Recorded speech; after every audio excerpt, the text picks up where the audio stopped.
a intensidade do campo magnético da Terra está diminuindo com o tempo. Na década de 70, o professor de física, Dr. Thomas Barnes, observou que as medições desde 1835 mostraram que o campo está decaindo 5% a cada 100 anos. Medições arqueológicas evidenciam que o campo era 40% mais forte em 1000 anos antes de Cristo do que é hoje. Foi proposto pelo físico Barnes que o campo magnético da Terra foi gerado por uma corrente elétrica no núcleo da Terra. Essa corrente está diminuindo a sua intensidade, o que, consequentemente, faz com que o campo magnético fique mais fraco ao longo do tempo.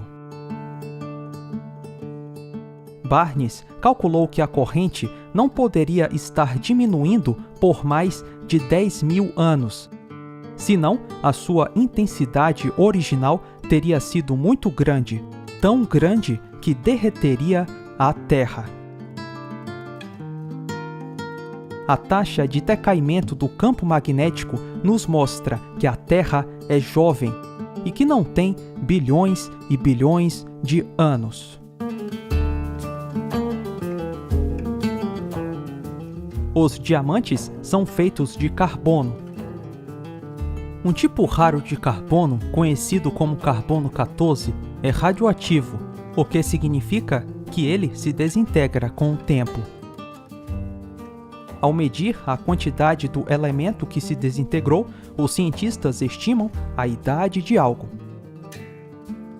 Algumas pessoas pensam que a datação por carbono 14 prova que coisas aconteceram há milhões de anos.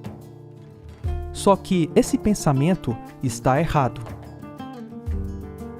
A meia-vida do carbono 14 tem cerca de 5.700 anos, ou seja, em 5.700 anos, a quantidade de carbono 14 em um material vai para a metade. Por exemplo, diamantes com supostos bilhões de anos não deveriam ter carbono 14. Mas, para surpresa de muitos, foi detectado altos níveis de carbono 14 nos diamantes. Como isso é possível? Lembre-se, segundo o evolucionismo, os diamantes foram formados há bilhões de anos. Se os diamantes têm bilhões de anos, a quantidade de carbono 14 neles deveria ser praticamente zero. A solução é muito simples. Os diamantes não têm bilhões de anos. Eles são jovens, muito jovens.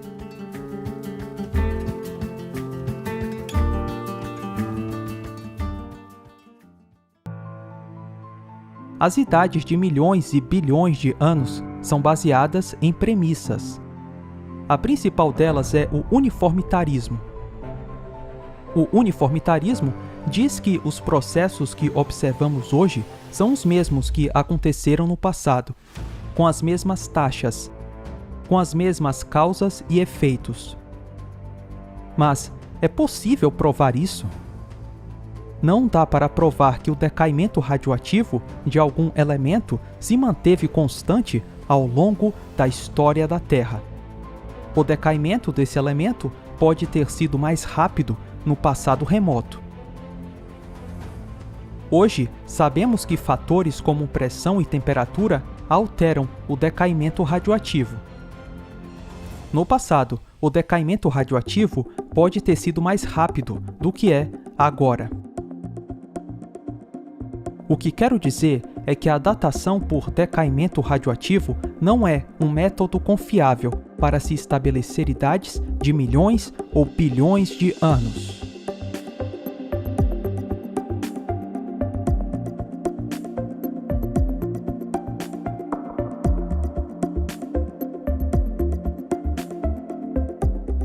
Os elementos radioativos, à medida que se desintegram, produzem partículas alfa, ou seja, núcleos de hélio. Se o decaimento radioativo ocorreu por bilhões de anos, como dizem os evolucionistas, uma quantidade enorme de hélio deveria estar presa na atmosfera da Terra. Vale notar que a taxa de hélio que é perdida da atmosfera para o espaço é pequena. Depois de supostos 4 bilhões de anos, a atmosfera hoje é composta de apenas 0,05% de hélio. Essa quantidade é extremamente pequena e não faz sentido para uma Terra de bilhões de anos. Lembre-se, segundo o evolucionismo, o hélio da Terra foi gerado por decaimento radioativo. Em bilhões de anos de decaimento radioativo, a atmosfera deveria ter muito mais hélio do que tem hoje. Sendo a Terra jovem, não houve tempo suficiente para o decaimento radioativo produzir grandes quantidades de hélio. A baixa quantidade de hélio na atmosfera é uma evidência de Terra jovem.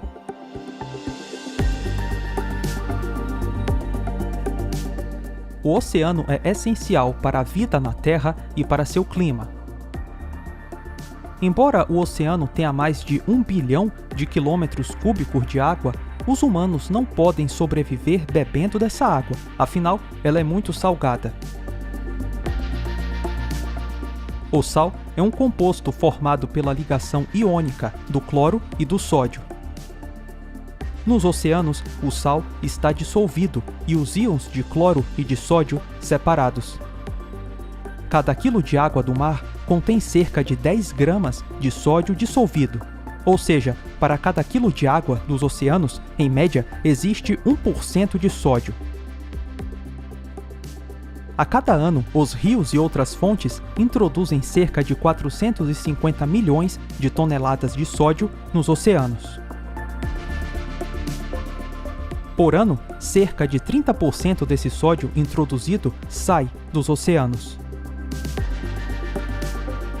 Considerando que o oceano primordial não tinha sódio, o sódio teria acumulado a sua quantidade atual nos oceanos em menos de 42 milhões de anos, pelas taxas atuais de entrada e de saída de sódio nos oceanos. 42 milhões de anos parece muito, mas lembre-se, segundo o evolucionismo, a idade dos oceanos é de 3 bilhões de anos. Quando você considera eventos catastróficos no passado, como um dilúvio mundial, os oceanos da Terra podem ter salgado muito, muito mais rápido. Resumindo, se os oceanos tivessem bilhões de anos de idade, eles seriam muito mais salgados do que são hoje.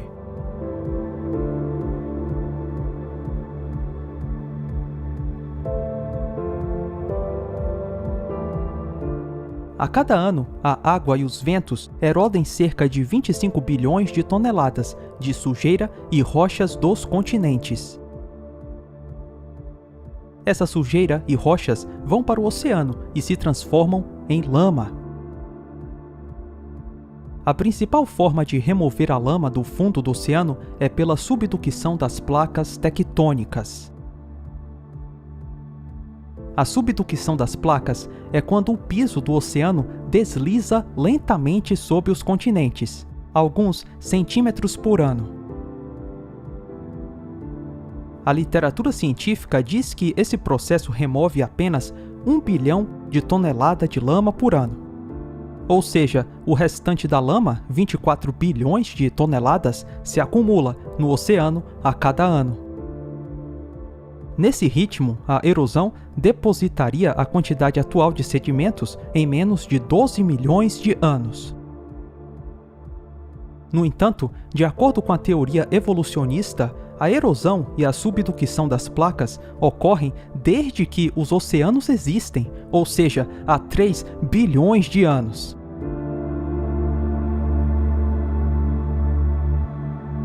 Em 3 bilhões de anos, considerando as taxas de erosão e sedimentação, os oceanos seriam entupidos de lama.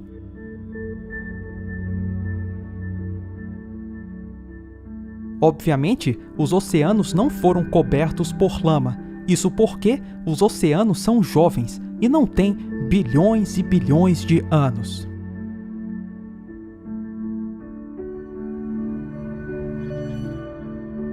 Acreditar numa Terra jovem não é mais só uma questão de fé, é também uma questão de ciência.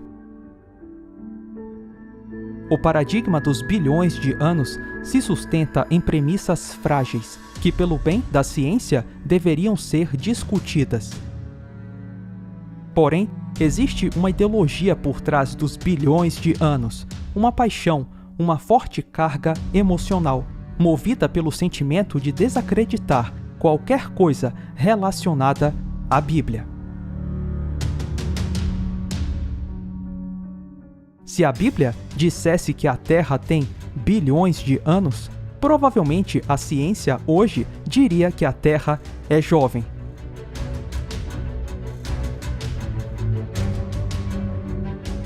A ciência, que nasceu no berço da Europa cristã e pelo trabalho de cientistas cristãos, hoje serve de ferramenta da propaganda anticristã na programação de uma nova era.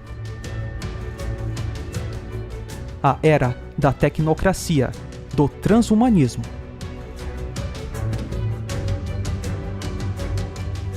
Saudades de quando os cientistas diziam: a Terra é jovem.